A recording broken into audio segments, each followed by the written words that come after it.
So do you think death, mortality is fundamental to an agent? Mm.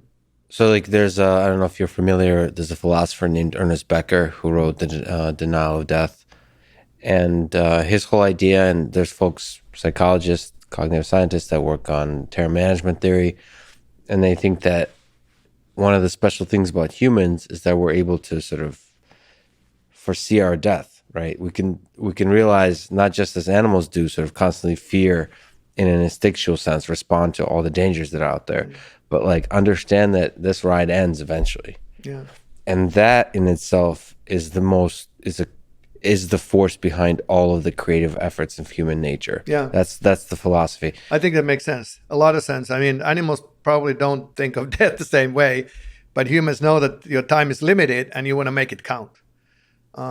And you can make it count in many different ways, but I think that has a lot to do with creativity and the need for humans to do something beyond just surviving. And now going from that simple definition to something that's the next level, I think that could be the second decision, a second level of definition, that intelligence means something that you do something that stays behind you, that's more than your existence. Something you create something that is useful for others, is useful in the future, not just for yourself. And I think that's a nice definition of intelligence in a next level. And it's also nice because it doesn't require that they are humans or biological. They could be artificial agents that are intelligent. They could achieve those kind of goals. So, a particular agent, the ripple effects of their existence on the entirety of the system is significant. So, like, they leave a trace where there's like like ripple effects.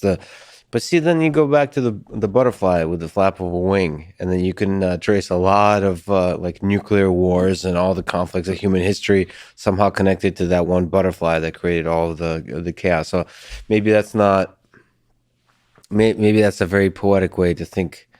That's something we humans, in a human-centric way, want to hope we have this impact. Like, that is the secondary effect of our intelligence. We've had that long-lasting impact on the world, but maybe the entirety of physics in the universe has a very long-lasting effect.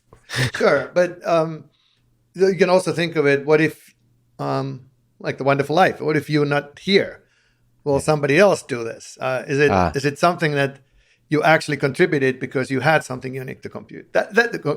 That's a pretty high bar, though. Uniqueness. Yeah. So, you have to be Mozart or something to actually reach that level. That nobody would have developed that, but other people might have solved this equation if you didn't do it. But also within limited scope. I mean, during your lifetime or next year, you could contribute something that unique that other people did not see, and then that could change the way things move forward for a while. So I don't think we have to be Mozarts to be called intelligence, but we have this local effect that is changing. If you weren't there, that would not have happened, and it's a positive effect. Of course, you want it to be a positive effect.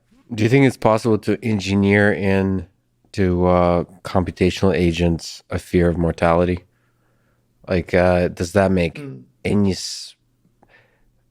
sense? So there's a very trivial thing where it's like you could just code in a parameter, which is how long the life ends, but more of a fear of mortality, like awareness of the way that things end, and somehow encoding a complex representation of that fear, which is like, maybe as it gets closer, you become more terrified. I mean, there seems to be something really profound about this fear that's not currently encodable in a trivial way into our programs.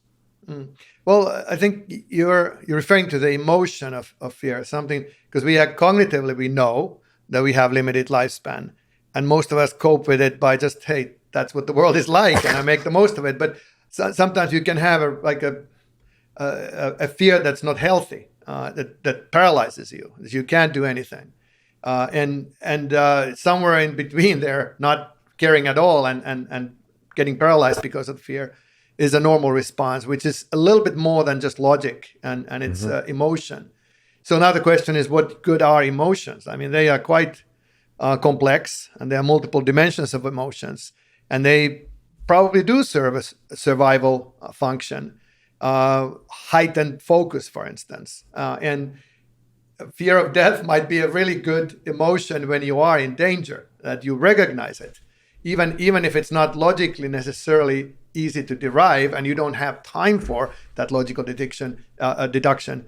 You may be able to recognize the situation is dangerous, and this fear kicks in, and you all of a sudden perceive the facts that are important for that. And I think that's generally is the role of emotions. It allows you to focus what's relevant for your situation. And maybe if fear of death plays the same kind of role, but if it consumes you and it's something that you think in normal life when you don't have to, then it's not healthy and then it's not productive. Yeah, but it's fascinating to think how to incorporate emotion into a computational agent.